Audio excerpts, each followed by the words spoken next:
The first weekend of the Pulmonary era here at South Carolina is officially in the books after the Gamecocks completed a series sweep of Sacred Heart here on Sunday afternoon, picking up an 8-0 win off the backs of another strong performance from this pitching staff. It all started with Jake McCoy, who earned the Sunday starting duties after pitching really well at the end of the preseason, and he was phenomenal today. 5 shutout innings, 5 no-hit innings, in fact, and only allowed 2 base runners, 1 via an error early in the game by Nolan Naraki, and then gave up a walk later on. But he had 9 strikeouts today, and his command was electric. He said about 80% of what he threw today was fastballs, and with the fact that he throws about 95 to 97 miles an hour at top speed, really shows that Sacred Heart just couldn't catch up to what he was throwing. And with those 9 strikeouts, that is now $207 donated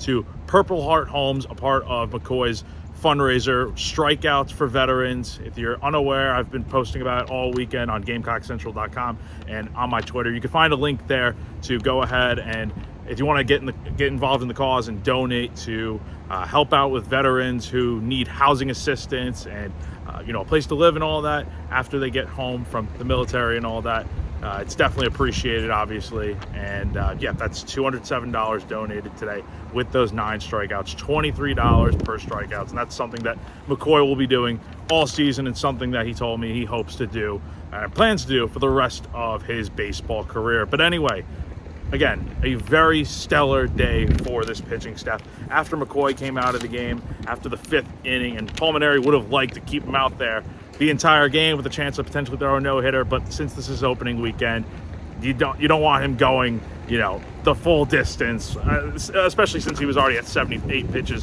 when he did come out of the game. But Zach Russell came in afterwards and retired all 4 hitters he faced, striking out all 4. Then Ashton Crowther came in, pitched really well, and then Tyler Pitzer closed out the game with a scoreless inning. And on the flip side, it took a little bit of time for South Carolina's offense to get going. Mainieri wasn't overly pleased with the way the bats performed today, and again, that's coming into a game where you just scored 8 runs today, but it took until the later innings for the bats to really get going.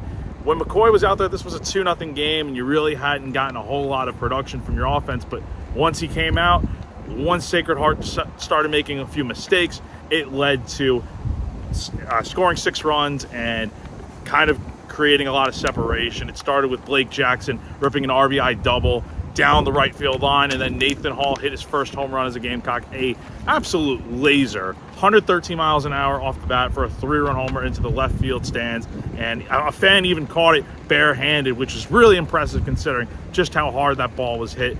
And that really created the distance that South Carolina needed to win this game. Later on, Ethan Petrie had an RBI triple, and then Kennedy Jones had an RBI single to drive him in, and that rounded out the scoring and what was just an overall very good weekend for South Carolina.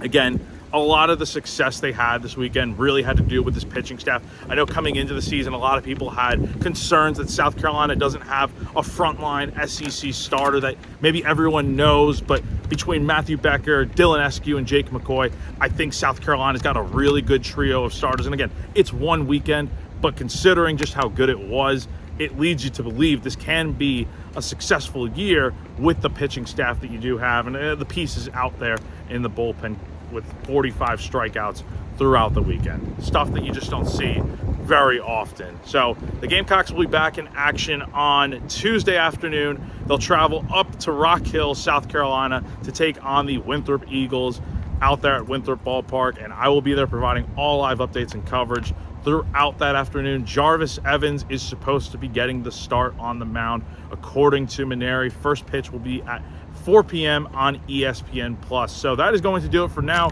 from a sweep here at Founders Park. Again, the Gamecocks win 8-0 here on Sunday afternoon. For GamecockCentral.com, I'm Jack Veltri.